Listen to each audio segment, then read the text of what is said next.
ভাগ্যটা কত পরিমাণে খারাপ হলে রেডি হয়েও কাজ করতে হয়। সারাদিন তো এত কাজ করার পরেও তবুও আমি ক্লান্ত হই তখন সারাদিন কাজ করার পর যখন শুনতে হয় আমি সারাদিন কি করি। সো হ্যালো গাইজ, আসসালামু আলাইকুম। আখি ব্রাইট নিউ ব্লগ ইজ ইটি। কেমন আছো সবাই? আই হোপ সবাই ভালো আছো। তোমাদের দোয়া আর আল্লাহর রহমতে আমি অনেক ভালো আছি। সকালে ঘুম থেকে উঠে নামাজটা পড়েই কিন্তু বাসার কাজে লেগে যাই। এই ধরো সকালে নাস্তা বানানো থেকে রাতের খাবার পর্যন্ত কাজ করতেই থাকি। সিম্পল আজকে আমি সারাদিন কি কি কাজ করেছি এটা তোমাদেরকে বলি। প্রথমত আমি সকালে উঠে নামাজটা পড়ে নিয়েছি। নামাজ শেষ করেই কিন্তু আমি ঘরটা ঝাড়ু দিয়েছি। তারপর থালা বাসন পরিষ্কার করে সকালে নাস্তাটা বানিয়ে নিয়েছি। সকালের নাস্তা ছিল রুটি আর ডিম ভাজি। নাস্তাটা শেষ করে কাপড় চোপড় ধুয়ে দিয়েছি। সেই কাপড় চোপড় আবার ছাদে মিলেও দিয়েছি। তারপরে ঘর মোছা, ঘর গোছানো, বিছানা পরিষ্কার করা সবকিছু করে কিন্তু গোসল করে আবার দুপুরে রান্নাও করতে চলে এসেছি। দুপুরে তোমাদের ভাই আজকে গরুর মাংস খেতে চেয়েছে, তার সাথে তো চিতই পিঠাটা থাকতেই হবে। রান্না করতে আসলে যে শুধু রান্নাই করতে হয় তা কিন্তু নয়, রান্নার জন্য বাটা কাটা সবকিছু গুছিয়েও নিতে হয়। বাসায়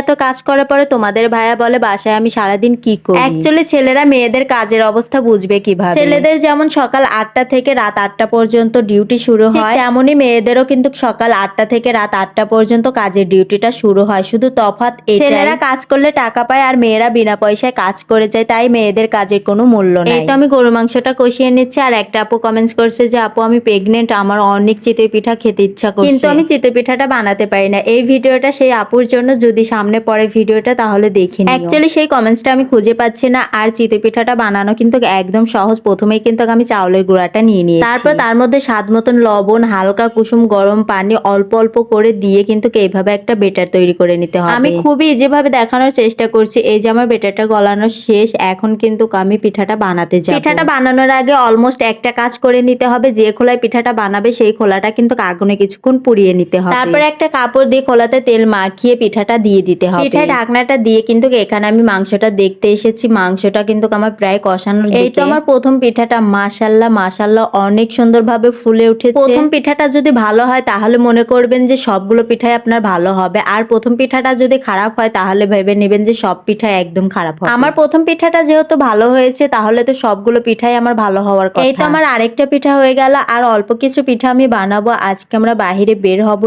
আমি যখন এই চিতই পিঠাটা বানাই তখন কিন্তু অনেকগুলা বানাই। আজকে তোমাদের ভাইয়া বলছে যে অল্প কিছু বানাও, সময় কিন্তু পিঠাটা বানানো শেষ করে কিন্তু আমরা পিঠা খেতে বসে গিয়েছি। এই যে গরুর মাংস দিয়ে পিঠা খাচ্ছি। আমার কপালে তো সুখ শান্তি বলতে কিছুই নাই। এই যে আমি রেডি হয়ে গেছি, অথচ দেখো এখন আমার থালা বাসন পরিষ্কার করতে হচ্ছে। কি আর করার, নিজের সংসারের কাজ তো নিজেকেই করতে হবে। আগে করলেও আমাকে করতে হবে, পরে করলেও আমাকেই করতে হবে। কাজটা শেষ করে আমরা একটা রিক্সা নিয়ে কিন্তু চলে এসেছি। আর তোমাদের ভাইয়া ওইখানে কিন্তু রিক্সাটার ভাড়া দিয়ে দিচ্ছে। রিক্সা থেকে নামতে না নামতে আমাকে তো একটা জিনিস খেতেই হবে, সেটা হচ্ছে লেবুর শরবত। গরমের মধ্যে এই ঠান্ডা ঠান্ডা লেবুর শরবতটা আমার এত পরিমাণে মজা লাগে। আমি তো কোথাও গেলে যদি এইটা আমার হাতের কাছে পড়ে তাহলে আমাকে এক গ্লাস খেতেই হবে। আজকে তো আমার ছোট বোন সিম্পল কিছু কেনাকাটা করবে, ওর জন্য কিন্তু আমরা বের হয়েছি। তো এখন আমরা ছোট বোনকে নিয়ে কেনাকাটা করতে থাকি। তোমরা এরকম আরো নিউ ভিডিও পাওয়ার জন্য আমার চ্যানেলটিকে সাবস্ক্রাইব আর পেজটাকে ফলো করে রাখো। এ পর্যন্ত শেষ করছি। Thank you so much. ভালো থাকবা সবাই। আল্লাহ হাফেজ।